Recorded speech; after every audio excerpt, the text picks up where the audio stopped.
terdakwa dan penasihat hukumnya. Pengalaman saya sudah 120 kali memberikan keterangan saksi ahli yang mulia di berbagai pengadilan. Di MK saya memberikan keterangan yang dihadirkan oleh presiden atau pemerintah, kemudian pihak terkait dan pemohon.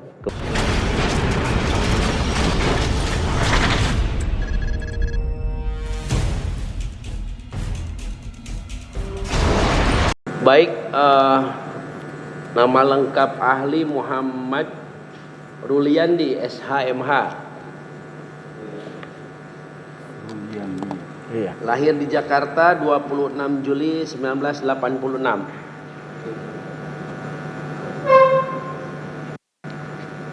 Alamat tinggal Jalan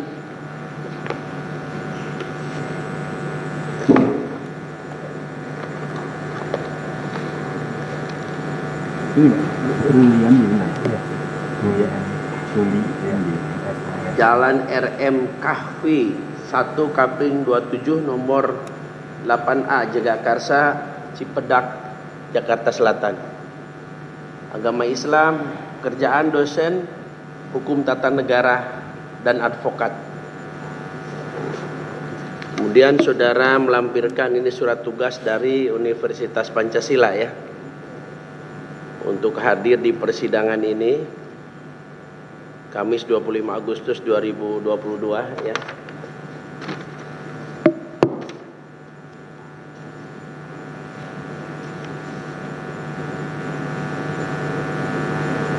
Silahkan, ini KTP-nya, takutnya nanti malah ketinggalan Pak. Ya.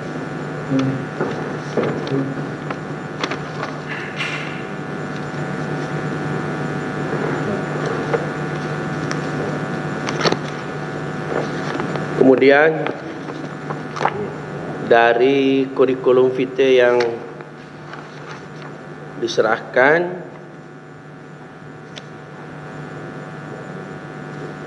di saat ini saudara pengajar di Universitas Pancasila ya, Fakultas Hukum.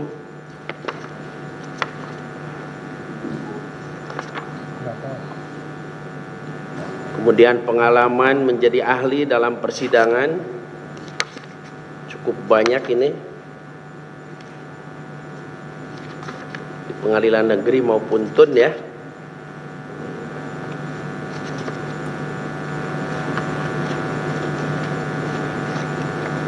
Apakah saudara juga ada menulis buku? Belum ya.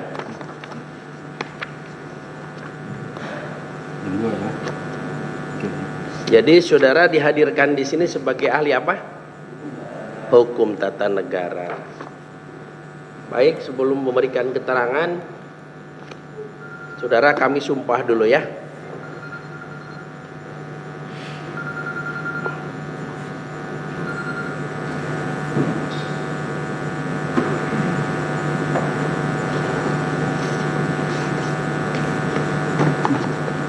Ini lafal sumpah saudara, saya hanya menuntun, diikuti ya.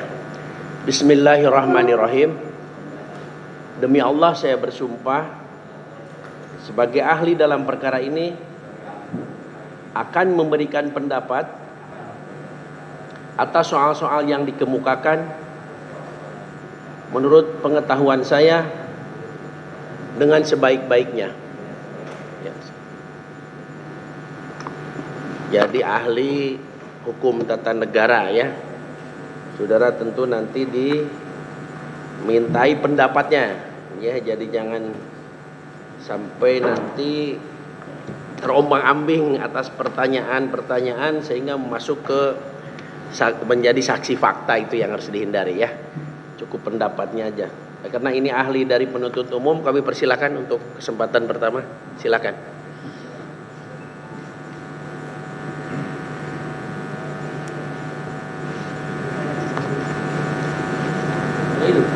Nggak hidup.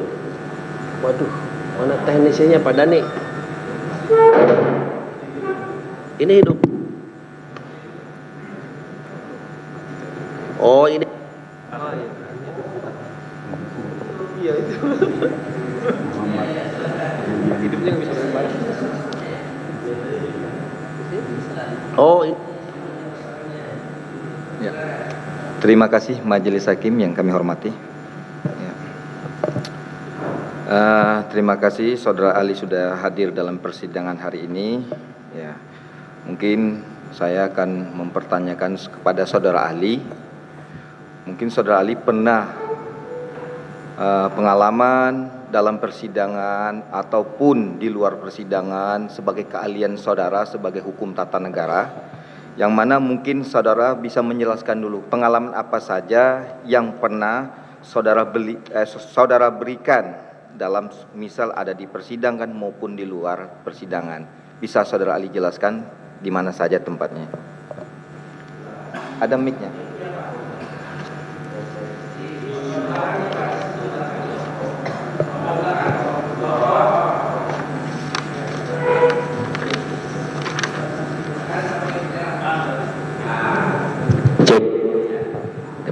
Terima kasih Yang Mulia, terima kasih yang saya hormati rekan-rekan tim Jaksa Penuntut Umum dan terdakwa dan penasihat hukumnya.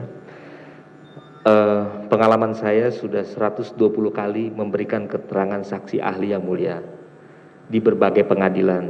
Di MK saya memberikan keterangan yang dihadirkan oleh Presiden atau pemerintah, kemudian pihak terkait dan pemohon, kemudian judicial review di Mahkamah Agung, kemudian pengadilan tinggi, kemudian pengadilan negeri, pengadilan tindak pidana korupsi, kemudian pengadilan tata usaha negara, pra-peradilan, peninjauan kembali, kepolisian, kejaksaan, Dewan Kehormatan Penyelenggara Pemilu, dari mulai presiden sampai tukang sayur Yang Mulia. Saya pernah membela, dihadirkan oleh pihak-pihak itu. Ada di CV saya lengkap, perkaranya nomornya berapa, dan di mana saja saya memberikan keterangan itu Yang Mulia. Terima kasih. Baik, Saudara Ali sudah menjelaskan pengalaman yang Saudara Ali sampaikan maupun di persidangan maupun di tempat yang Saudara Ali jelaskan. Kita langsung masuk dalam pokok substansi dalam pemerintahan. Mungkin Saudara Ali kan dalam hukum tata negara ini kan mengetahui sistem pemerintahan hukum negara Indonesia, yang mana salah satu yang saya sebutkan ibu kota Jakarta, dan telah dibentuknya suatu perspektif hukum tentang telah ditetapkan suatu ibu kota Nusantara. Nah, mungkin dalam keahlian Saudara sebagai ahli, dalam telah ditetapkan suatu ibu kota Nusantara ini, apakah keahlian sebagai hukum tata negara ini bisa Saudara Ali jelaskan secara perspektif hukumnya yang telah ditetapkan? Bisa ahli jelaskan? Ya. Terima kasih Saudara Jaksa, terima kasih Yang Mulia. Tentu mengenai ibu kota negara ini, saya pernah diundang oleh MNC dari Trijaya itu sekitar 2019. Jadi saat gencar-gencarnya mulai didengarkan adanya perencanaan dari pihak pembentuk undang-undang pemerintah untuk membuat suatu kebijakan pemindahan ibu kota negara, dan itu saya dihadirkan bersama dengan narasumber lain dari Kementerian Dalam Negeri mengenai ibu kota negara ini. Nah, persoalan ibu kota negara ini memang saya sudah konsisten dalam penyampaian saya dan juga dikutip oleh Tempo bahwa ibu kota ini tidak absolut, begitu Yang Mulia. Dalam pemahaman saya sebagai ahli hukum tata negara, ketika bicara konstitusi sebagai sumber hukum yang paling tinggi mengenai kedudukan sistem pemerintahan, kedudukan kelembagaan negara, termasuk yang mengatur bagaimana hubungan pemerintah pusat, pemerintah daerah, tidak ada satupun norma hukum di dalam konstitusi yang menyebutkan ibu kota negara itu ada di Jakarta dan itu tidak boleh dilakukan perubahan. Oleh karena itu dalam kajian saya, norma hukum yang dimaksud tidak boleh dilakukan perubahan dalam Undang-Undang Dasar itu hanya berkaitan dengan dua hal dalam Undang-Undang Dasar 45. Pertama menyangkut mengenai pembukaan Undang-Undang Dasar 45, yaitu preambul. Yang kedua adalah mengenai bentuk negara kesatuan Republik Indonesia. Itulah yang tidak boleh dilakukan perubahan di dalam nomenklatur konstitusi kita. Karena itu pasal 37 membolehkan suatu undang-undang dasar itu dilakukan perubahan, dan itu dalam sejarah kita berapa kali dirubah undang-undang dasar kita.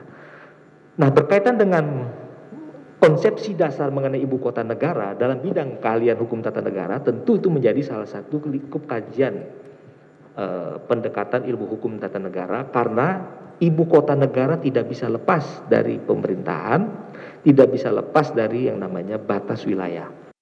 Bicara pemerintahan dan bicara wilayah, maka salah satu titik dasar, landasan fundamental kita memahami adalah Negara Kesatuan Republik Indonesia. Prinsip negara kesatuan itu dijabarkan dalam pasal 18, mengandung filosofis.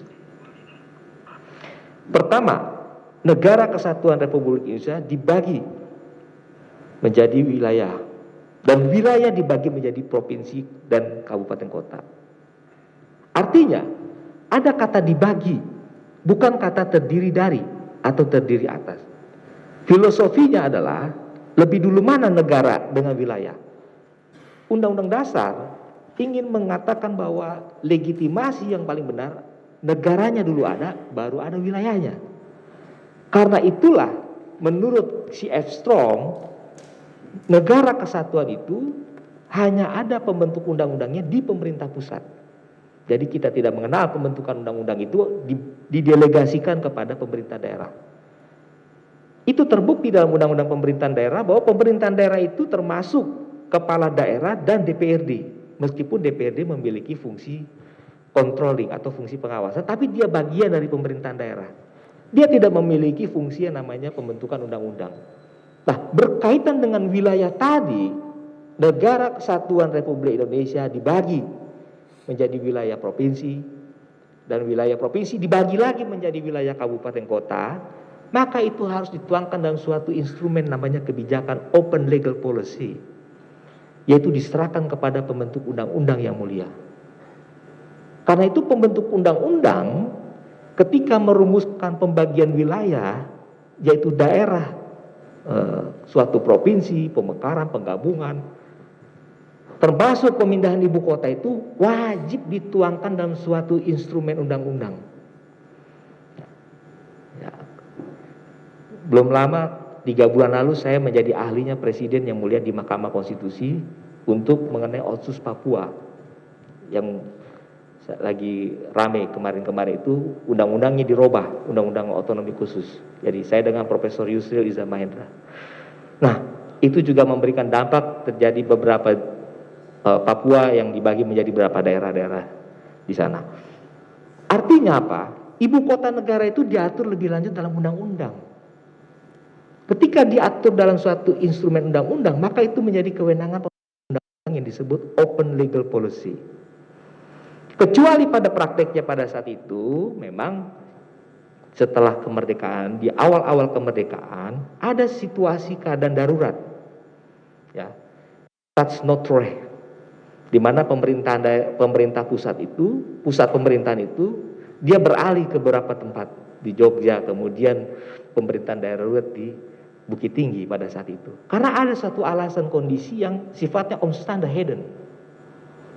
Jadi kalau istilah omstandigheden itu ada gugatan namanya omstandigheden. Ada suatu gugatan yang namanya penyalahgunaan keadaan. Keadaan-keadaan mendesak itu yang bersifat kondisional bersyarat. Artinya dibenarkan pada saat itu dalam praktek. Dan tidak ada jalan keluar pada saat itu kecuali dia harus memindahkan ibu kota pada saat itu ke 2 tempat tadi. Jogja dan juga di pemerintahan darurat di Bukit Tinggi. Nah, tetapi yang paling penting adalah filosofinya, kembali lagi ibu kota negara itu tidak ada satu landasan hukum yang bersifat absolut, dia ditempatkan pada suatu tempat dan tidak boleh dilakukan perubahan. Itu tidak ada satu nomenklatur bahwa Jakarta itu satunya. Alasan filosofis, yuridis, sosiologis, termasuk historis, sehingga itu mutlak tidak boleh dilakukan perubahan.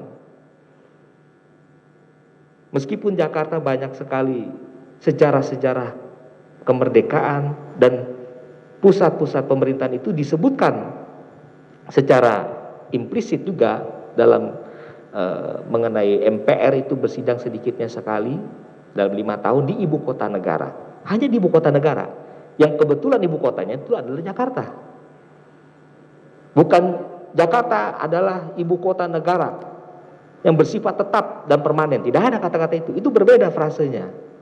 Berbeda frasenya dengan hanya berkedudukan di ibu kota negara, yang kebetulan ibu kota itu diatur dalam undang-undang adalah DKI Jakarta. Begitu. Itu dua hal yang berbeda ketika kita memaknai. Kemudian BPK, Badan Pemeriksa Keuangan juga demikian. Ya.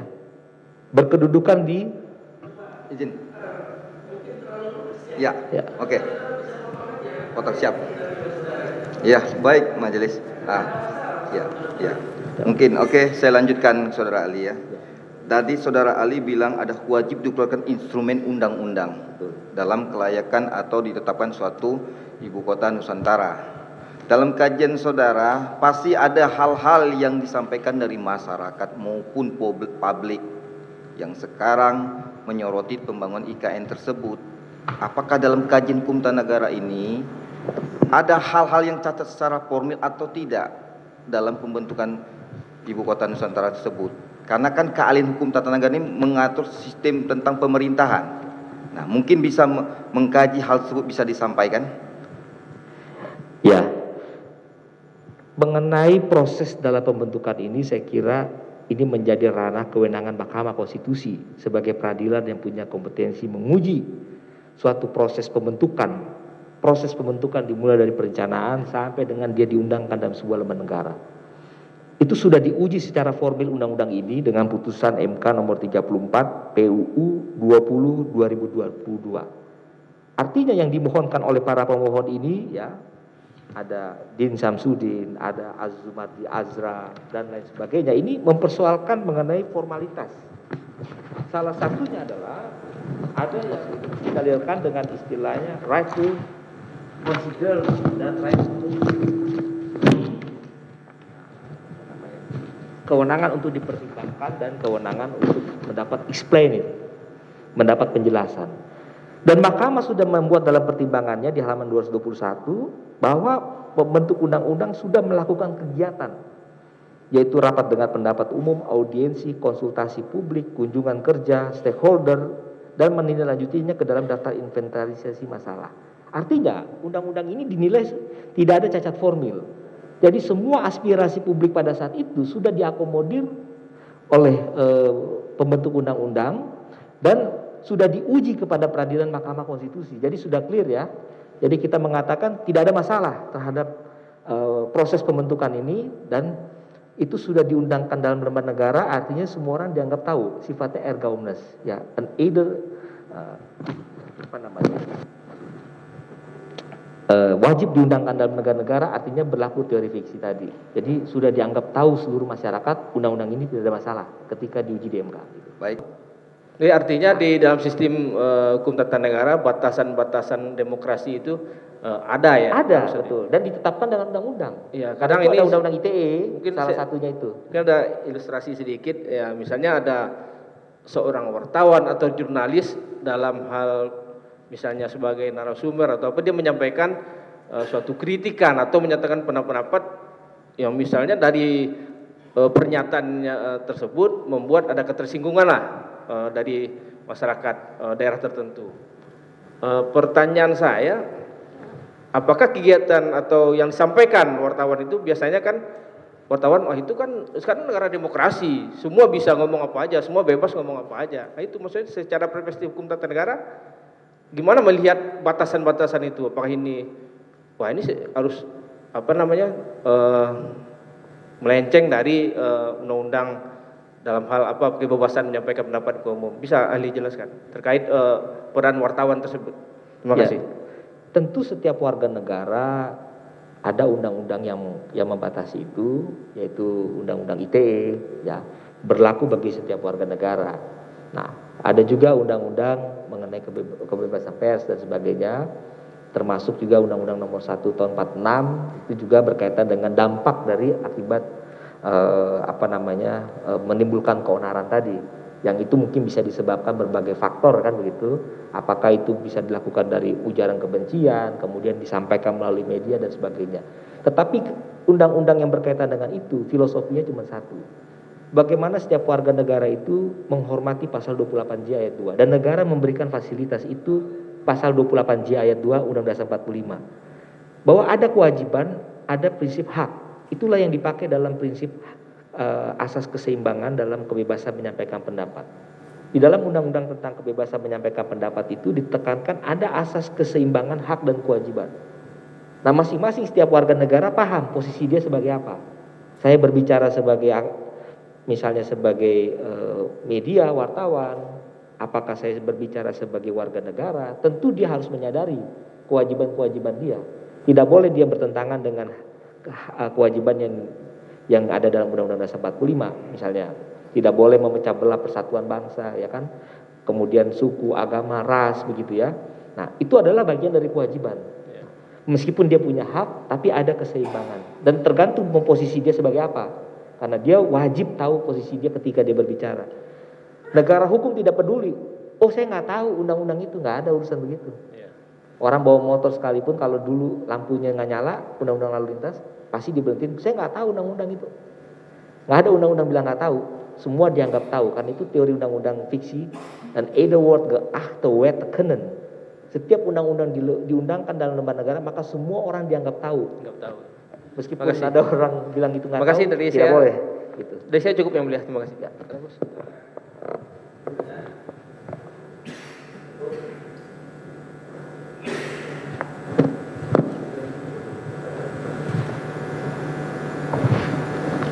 Menambahkan Majelis Hakim. Ahli ya, saudara sebagai ahli HTN, tadi dalam catatan saya ada beberapa terkait dengan oligarki tadi ya, bahwa poinnya saya menangkap bahwa manakala dalam pemerintahan khususnya di NKRI ada sesuatu terkait oligarki itu bisa digugat produk hukumnya apabila pemerintah secara oligarki. Kurang lebih seperti itu saya nangkap tadi dari pernyataan ahli. Pertanyaan saya, sepengetahuan ahli atau mungkin dari riwayat historis kenegaraan berbangsa dan bernegara sejauh ini dari Indonesia merdeka sampai sekarang, ada berbagai macam pemerintahan, beberapa kali pergantian kepemimpinan. Apakah ahli bisa menerangkan sesuai dengan pengetahuan ahli, apakah ada hal tersebut terjadi dan dilakukan? Kalaupun ada dilakukan dalam pemerintahan dari awal sampai saat ini, oleh siapa dan bagaimana hasil kelanjutannya dan hasil akhirnya seperti apa? Mohon ahli jelaskan secara historis. Pertama, dalam sistem ketatanegaraan itu ada dimensi politik, ya, yang harus kita pahami sebagai proses dalam praktek ketatanegaraan. Dan ada hukum bicara sebagai law enforcement, penegakan. Dalam sejarah kepemimpinan di negara kita, ya, belum ada satu yang dia terbukti melakukan oligarki dan kemudian dia dapat ditindak law enforcement. Ya, yang ada adalah bagaimana proses itu melewati proses politik dalam prakteknya dan dia berhenti karena ada tekanan-tekanan politik.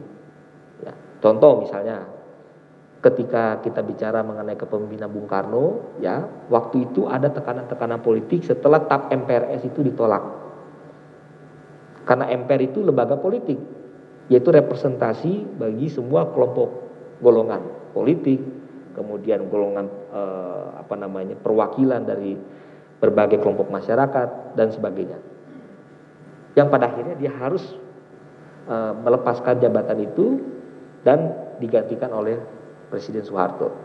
Presiden Soeharto 32 tahun menjabat, tidak pernah teruji di pengadilan, ya, law enforcement, bahwa dia terbukti melakukan tindak pidana akibat dari adanya tindakan oligarki. Yang ada dia menyatakan berhenti dari jabatannya karena adanya tuntutan masyarakat pada saat itu reformasi, adanya demo besar-besaran yang pada akhirnya dia menyatakan berhenti sebagai presiden.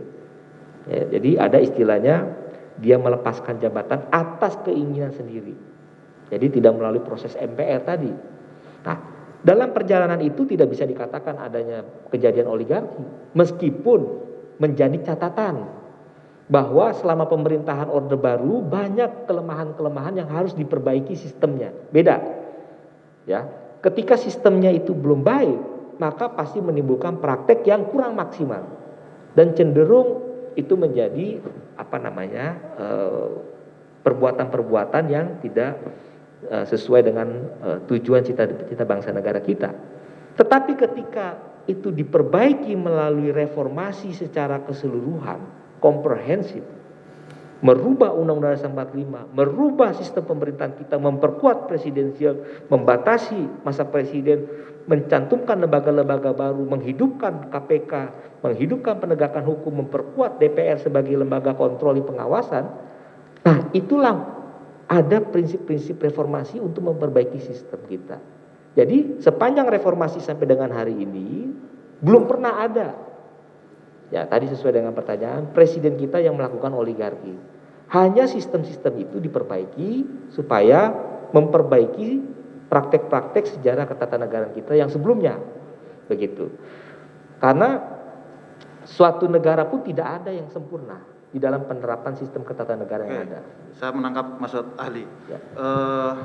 Penegasan saja terkait dari penjabaran ahli. Jadi saya menyimpulkan bahwa dari lahirnya negara Indonesia dari kemerdekaan hingga saat ini, saya menangkap bahwa terkait makna kata pemerintahan maupun kepemimpinan oligarki itu belum ada. Belum ada. Nah, yang saya pertanyakan selanjutnya terkait dengan sistem-sistem yang diperbaiki, itu apakah diperbaiki karena ada persinggungan mengarah oligarki kah, atau diperbaiki karena memang adanya tuntutan perubahan zaman kah, atau bagaimana, atau seperti apa? Apakah ahli bisa menerangkan sesuai dengan kalian saudara?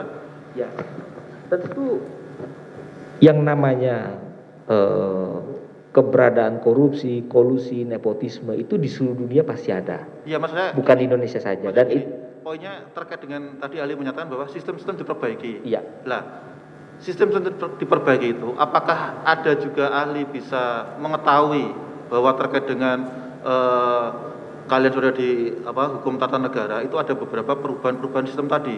Apakah itu pernah ada persinggungan diperbaiki karena adanya suatu kaitan oligarki kah, ataukah memang karena tuntutan zaman kah, atau seperti apa, mungkin seperti itu kurang lebih? Untuk oligarki tidak ada. Tidak ada. Karena semua peristiwa hukum yang ada dalam penegakan hukum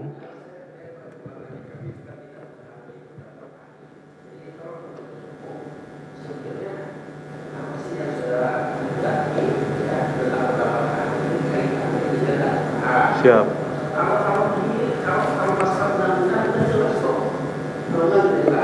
Terus yang disampaikan kan ada kesan soal pemindahan ibu kota ini ya untuk kepentingan oligarki. Dari itu saudara tanyakan di bawahnya, apakah misalkan sejak rancangan sampai kemudian diundangkan, apa betul kepentingan itu misalkan itu teori-teori tata negara ya ini BMK ini coba Siap majelis. Iya. ya yang berhubungan dengan apa yang Ya. disampaikan yang menurut saudara bertolak belakang. Ya. Coba lebih fokus di situ. Ya, itu maksud kami maksudnya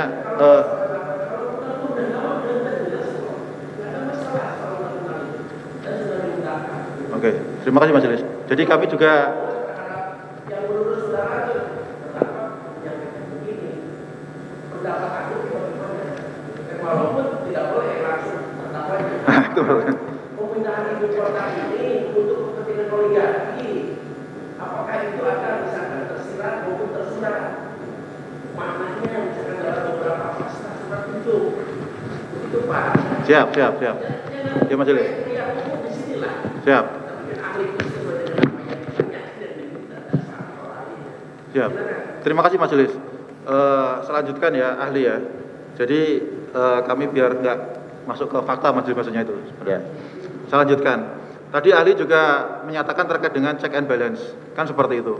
Nah, sesuai dengan keilmuan saudara terkait dengan pemindahan ibu kota dari Jakarta ke Kalimantan Timur dengan adanya undang-undang IKN yang sudah disahkan, meskipun ada beberapa kali diajukan uji MK atau apa seperti itu. Nah, pertanyaan saya terkait dengan check and balance itu, pihak-pihak mana aja yang boleh melakukan, mekanismenya bagaimana, koridor secara hukum tata negara seperti apa? Ya. Jadi sebuah kebijakan itu akan diuji oleh lembaga yang diatur dalam Undang-Undang 45. Ya, contoh misalnya kebijakan dalam pembentukan undang-undang, maka ranahnya lawmaking itu ada dua. Pertama presiden, yang kedua DPR. Ya. Kedua lembaga ini dalam membuat kebijakan itu bersama-sama membahas. Dibahas bersama-sama sampai dengan persetujuan bersama.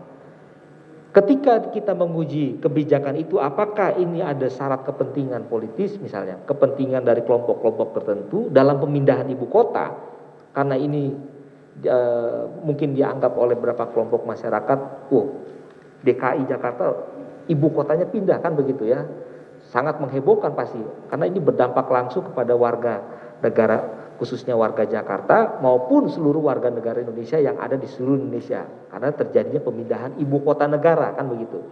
Nah, dalam proses itu sudah diuji kebijakan itu, artinya ada check and balance. Jadi kalaupun itu tidak mendapat kesepakatan persetujuan dalam paripurna, otomatis ini tidak akan mendapatkan persetujuan dan kemudian diundangkan dalam lembaga negara. Kalaupun itu prosesnya masih bisa lolos di dalam proses pengundangan undang-undang itu ya berlaku, itu masih ada sarana check and balance yang lebih independen, yaitu melalui kekuasaan kehakiman MK. Jadi sudah clear berdasarkan putusan MK yang tadi saya sebut di awal, putusan MK sudah menguji proses ini, kebijakan ini tidak ada syarat oligarki dan tidak ada satupun kata-kata oligarki dalam pertimbangan hukum MK. Bahkan proses itu sudah menyerap aspirasi publik seperti yang tadi saya sampaikan. Berarti terkait dengan itu tadi check and balance tadi, itu juga saya ketentuan juga perlu dilibatkan peran serta publik atau masyarakat. Iya. Seperti itu ya. Iya. Nah, kalaupun memang ada, tadi ahli juga menyampaikan kepentingan kelompok-kelompok tertentu, apakah ada mekanisme lain yang boleh dilakukan atau tetap sesuai dengan mekanisme yang sama melalui prosedural, dalam artian sesuai dengan kehidupan berbangsa dan bernegara, ada aturan main yang diatur melalui mekanisme tahapan-tahapan. Nah, dikaitkan dengan adanya tadi ahli menyampaikan terkait dengan kebebasan berpendapat, di mana mengacu ke pasal 28J itu tadi. Seperti itu. Nah, maksud saya, apakah ahli bisa menerangkan manakala penyampaian aspirasi ini, ya kan, dilakukan tidak melalui mekanisme yang ada, apapun itu yang ditentukan oleh hukum yang berlaku. Nah, apakah penyampaian itu juga bisa dikatakan mewakili aspirasi masyarakat terkait dengan kepentingan kelompok tertentu tadi? Ya, aspirasi ini kan sudah terbuka, ya di MK sudah diuji. Artinya saya coba sampaikan kembali bahwa makna putusan MK itu ketika right, ya kan, hak untuk mendapat mempertimbangkan haknya untuk mendapatkan masukan aspirasi dan kemudian hak untuk mendapat penjelasan dari pembentuk undang-undang itu sudah diakomodir. Jadi aspirasi itu karena ini mewakili seluruh kepentingan bangsa Indonesia, tentunya sudah dibuka lebar-lebar pada saat proses itu. Dalam proses pembahasan, perencanaan, silakan itu menggunakan sarana form yang ada dalam website DPR seperti yang diungkap dalam pertimbangan MK, dan itu sudah banyak diakomodir, kemudian dilakukan pengkajian untuk ditindaklanjuti dengan daftar inventarisasi masalah DIP. Nah, artinya kalaupun masih ada kelompok-kelompok lain yang mempunyai pandangan-pandangan lain itu adalah aspirasi pribadi dia, gitu kan. Tidak bisa mengatasnamakan ini seluruh rakyat Indonesia. Ya dari mana kan begitu kan? Artinya setiap orang itu boleh saja mempunyai aspirasi. Tapi kalau aspirasi itu ternyata disampaikan berdasarkan adanya kebohongan, kemudian kebencian, ya, kemudian tidak benar, tidak sesuai, nah itulah konsekuensi hukum bagi dia yang menyampaikan aspirasi itu, gitu. Artinya setiap orang boleh saja menyampaikan pendapatnya, asal dia bisa menyampaikan sesuai dengan data, kebenaran dan bisa teruji itu kebenarannya. Dan ternyata hari ini apa yang disampaikan oligarki pada saat kejadian-kejadian di awal proses pembentukan itu dan ketika diuji dalam check and balance pengawasan oleh Mahkamah Konstitusi, tidak ada itu hubungan oligarki di situ. Jadi apa yang dikemukakan oligarki itu ternyata benar, dia tidak berdasarkan, sehingga itu masuk dalam ranah law enforcement. Seperti itu ahli ya? Ya, karena kecuali itu menjadi ranah sudah dibahas dan teruji di MK. Banyak kepentingan-kepentingan oleh penguasa misalnya begitu ya. Misalnya, kemudian itu akhirnya menjadikan produk ini cacat. Nah, berarti teruji omongannya kan begitu kan? Tetapi kalau tidak ada, ya berarti omongannya memang tidak teruji begitu. Oke. Gitu. Terima Meskipun kasih, ya. penegak